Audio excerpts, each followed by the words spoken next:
Hi, this is Alex from phpacademy.org and I'm back with another video for the new Boston. Now, in the previous video we looked at sending email using PHP mail function. Now, if you haven't already watched that video, I recommend you go back and watch it before you watch this, as this video is going to deal with submitting a contact form. So for example, you've seen websites where you have a contact us page, and you fill in your information and you click the submit button. Now this then sends, it could do, we could be storing values in a database, but for now we're going to be dealing with sending an email address, sending the message to a specific email address, and that's how we're going to receive it. So the first thing that we're going to do is we're going to create our form.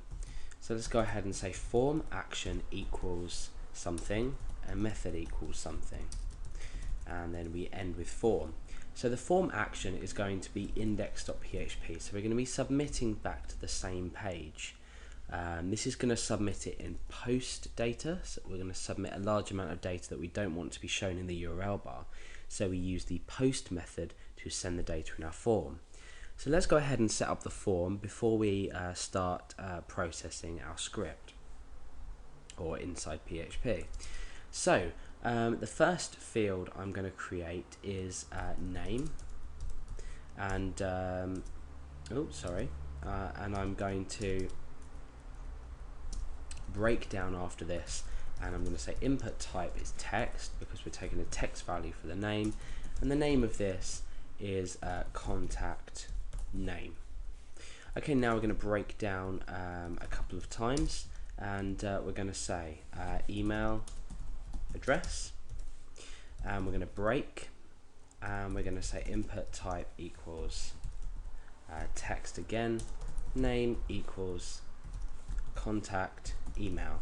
Now, I'm not going to specify things like telephone fields, this is up to you to input for yourself, but the next thing I'm going to do is message. So we're just going to be passing 3 fields through PHP that are going to be sent to our email address.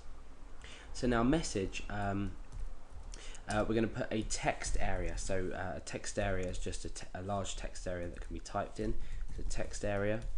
I'm going to give this a name of contact text, and we're going to set the rows equal to something and the cols equal to something there. So the columns.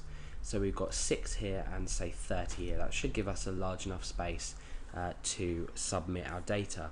So we're going to go on the presumption that all of our fields are required by this contact form.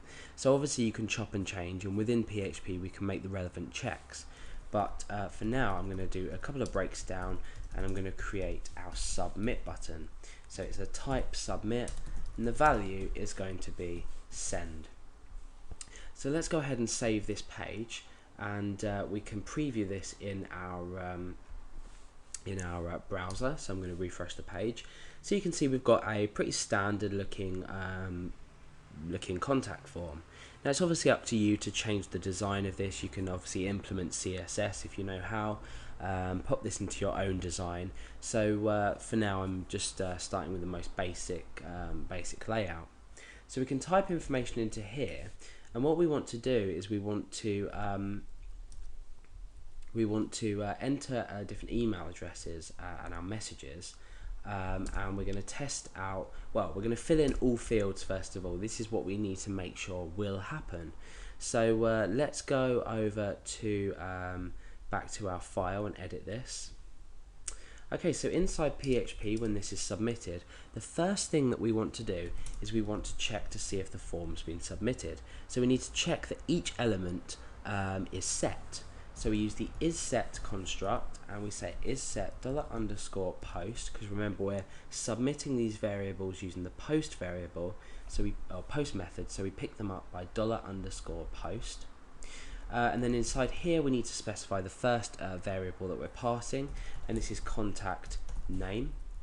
Then we need to say and, so we apply the and operator. So we're saying if the contact name is set, and and is set $_post, and we need to now specify the next field that we're submitting, that's contact email.